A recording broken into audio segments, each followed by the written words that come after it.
कैलास गोरंट्याल आणि सुरेश वरपुडकर उद्या भाजपमध्ये प्रवेश करणार आहे। महानगरपालिका किंवा स्थानिक स्वराज्य संस्थांच्या निवडणुकांना आम्ही काँग्रेसला काय झटका वगैरे काही नाही। त्यांची मानसिकता पूर्वीपासून झालेली होती आणि आम्ही प्रिपेअर होतो, आम्ही प्रयत्न केला, परंतु आता त्यांच्या काय अडचणी आहेत आणि कशामुळे जात आहेत हे मला माहीत नाही।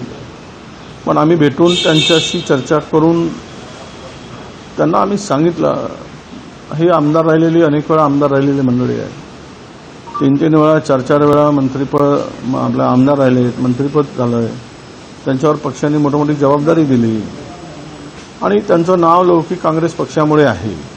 अशा स्थितीत संकटाच्या वेळेस पक्ष सोडून जाणं आणि पक्षाला पुन्हा कमकुवत करणं हे जनता समजून आहे। लोकांना यांच्या मनात सत्तेची हाव आहे आणि एनकेप्रमाणे सत्ता मिळवण्यामध्ये किंवा सत्तेच्या जवळ असलं पाहिजे, सत्तेचा फायदा घेतला पाहिजे अशी मानसिकता आहे। त्यामुळे जी मंडळी जात आहे ती केवळ वैयक्तिक स्वार्थापोटी आणि सत्तेच्या हव्यासापोटी जात आहे। त्यांना जनतेशी काही देणं घेणं नाही, जनतेच्या भावनेशी काही देणं घेणं नाही, अशा प्रकारची प्रवृत्ती आम्ही समजतो। आणि एकच आहे की यांना जनता योग्य प्रत्युत्तर देईल ज्यावेळेस जनतेच्या समोर जातील। जनता काही दुधखोळी नाही की यांना कळत नाही असं नाही, यांचे सगळे मनसुबे जनता उधळून लावेल। ज्या पद्धतीनं भारतीय जनता पक्ष या पक्षफोडीचे धंदे करत आहे त्यातून नक्कीच जनता यांना धडा शिकवेल। कृषी मंत्री माणिकराव कोकाटे आज उपमुख्यमंत्री अजित पवार यांची भेट घेण्याची शक्यता आणि राजीनामा होण्याची सुद्धा शक्यता आहे, कसं बघता याकडे? राजीनामा होण्याची शक्यता आहे म्हणण्यापेक्षा राजीनामा घेतला गेला पाहिजे।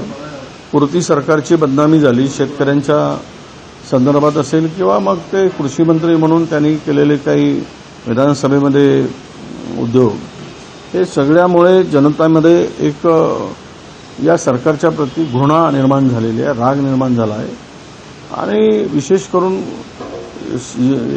या कोकाटेच्या संदर्भात जनतेमध्ये एक शेतकऱ्यामध्ये सुद्धा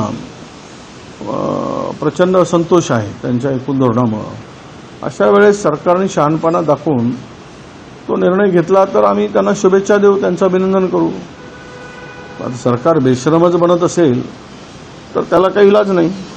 सर, नागपूरमध्ये एका बारमध्ये शासकीय फायली तपासताना एक अधिकारी दिसतोय, दारूचे घोट सुद्धा घेतोय, काय व्हिडिओ व्हायरल होता आणि गाडी पण ती हे बघा, आता सरकार एवढं भ्रष्ट झालेलं आहे, खालीपर्यंत भ्रष्टाचार इतका रुजलेला आहे की साधा बाबू सुद्धा आता फाईल पुढे सरकवण्यासाठी त्या बिचाऱ्यांना लुटल्याशिवाय पुढे सरकवत नाही। म्हणजे महाराष्ट्रामध्ये मी अशी परिस्थिती कधीच पाहिली आहे। कोणावरच धाक राहिला नाही, फक्त